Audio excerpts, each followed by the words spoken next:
ഔദ്യോഗിക പ്രഖ്യാപനത്തിലേക്ക് കടക്കാൻ ഒരുങ്ങുകയാണ്. ഒരു ദിനം കൂടിയാണ്. നമുക്കറിയാം, ഒരു വേഴവട്ടത്തിലേറെയായി കേരളത്തിൽ വികസനം എന്നുള്ള മുദ്രാവാക്യം ഉയർത്തിക്കൊണ്ട് പ്രവർത്തിച്ചു വരുന്ന ഒരു രാഷ്ട്രീയ പാർട്ടിയാണ് 2020. ആ 2020 എന്ന രാഷ്ട്രീയ പാർട്ടി വികസിത കേരളം എന്ന സ്വപ്നം മുന്നോട്ട് വയ്ക്കുന്ന ഭാരതീയ ജനതാ പാർട്ടി നേതൃത്വം നൽകുന്ന NDAയിലേക്ക് സ്വാഭാവികമായിട്ടും കടന്നു വന്നിരിക്കുന്ന സുദിനമാണ് ഈ ദിവസം.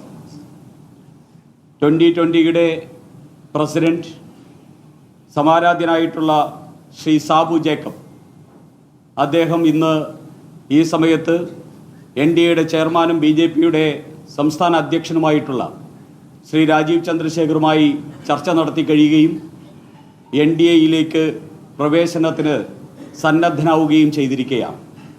ഈ അവസരത്തിൽ ഇവിടെ സന്നിഹിതരായിരിക്കുന്ന മുഴുവൻ മാധ്യമ സുഹൃത്തുക്കളെയും അതോടൊപ്പം തന്നെ നേതാക്കന്മാരെയും സ്വാഗതം ചെയ്യുകയാണ്.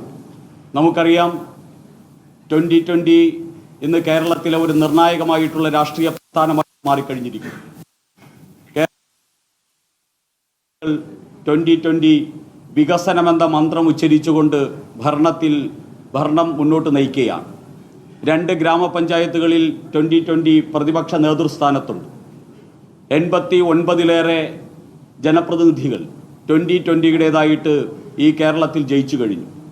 800-ലേറെ ജനപ്രതിനിധികൾ 800-ലേറെ ഗ്രാമപഞ്ചായത്തുകളിലേക്ക്, തദ്ദേശ സ്ഥാപനങ്ങളിലേക്ക് 2020 കഴിഞ്ഞ തെരഞ്ഞെടുപ്പിൽ മത്സരിക്കുകയും 12% വോട്ട് നേടാനും സാധിച്ചിട്ടുള്ള ഒരു രാഷ്ട്രീയ പാർട്ടിയാണ് 2020. 2 ബ്ലോക്ക് പഞ്ചായത്തുകളിൽ 2020 പ്രതിപക്ഷ നേതൃനിരയിലുണ്ട്. അതുകൊണ്ട് തന്നെ NDAയെ സംബന്ധിച്ചിടത്തോളം വികസിത കേരളം എന്നുള്ള ആ സ്വപ്നത്തിലേക്ക് കേരളത്തെ നയിക്കുവാൻ ഏറെ ശക്തി പകരുവാൻ സാധ്യതയുള്ള ഒരു രാഷ്ട്രീയ പ്രസ്ഥാനമായിട്ട് 2020 ഇതിനോടകം മാറിക്കഴിഞ്ഞിരിക്കുന്നു. ആ 2020യുടെ സംസ്ഥാന പ്രസിഡന്റ് എന്ന നിലയിൽ ശ്രീ സാബു ജേക്കബിൻ്റെ വരവ് ഞങ്ങൾക്കേറെ സന്തോഷവും അതോടൊപ്പം തന്നെ അഭിമാനവും നൽകുന്നതാണ്. അദ്ദേഹത്തെ സ്വാഗതം ചെയ്യുന്നു. അതിന് മുന്നോടിയായിട്ട് നമ്മളോട് സംസാരിക്കുന്നതിലേക്കായി BJPയുടെ സംസ്ഥാന അധ്യക്ഷനും NDAയുടെ ചെയർമാനുമായിട്ടുള്ള ശ്രീ രാജീവ് ചന്ദ്രശേഖറിനെ ബഹുമാനപൂർവ്വം ക്ഷണിക്കുന്നു. എല്ലാവർക്കും നമസ്കാരം. ഇത് ഞങ്ങൾക്ക് ഒരു വലിയ സന്തോഷകരമായ ദിവസമാണ്.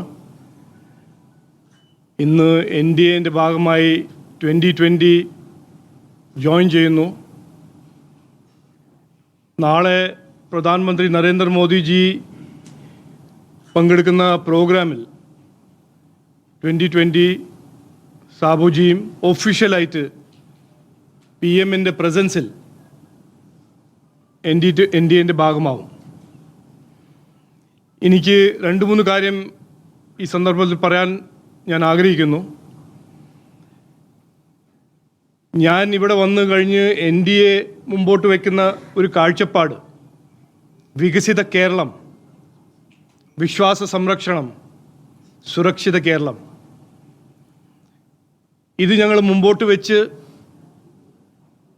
നാടിൻ്റെ രാഷ്ട്രീയ സംസ്കാരത്തിൽ ഒരു മാറ്റം കൊണ്ടുവരാൻ ഞങ്ങൾ ആഗ്രഹിക്കുന്നു എന്ന് ആണ് ഞങ്ങളുടെ ലക്ഷ്യം എന്ന് കൃത്യമായി ഞങ്ങൾ ആദ്യം പറഞ്ഞതാണ്. ഈ പൊളിറ്റിക്കൽ കൾച്ചർ, വിവാദങ്ങളുടെ പൊളിറ്റിക്കൽ കൾച്ചർ, രാഷ്ട്രീയ സംസ്കാരം നമ്മളെ നാടിനെ എത്ര കൊല്ലമായി ബാധിക്കുന്നു. ആ മാറ്റം കൊണ്ടുവരാൻ NDA മാത്രമേ ഒരു മുന്നണി ഈ വികസിത കേരളത്തിൻ്റെ കാഴ്ചപ്പാട് മുമ്പോട്ട് വയ്ക്കുന്ന ഒരു മുന്നണി ആണെന്ന് ജനങ്ങൾക്ക് ഇപ്പോൾ കൃത്യമായി മനസ്സിലാക്കിയിട്ടുണ്ട്.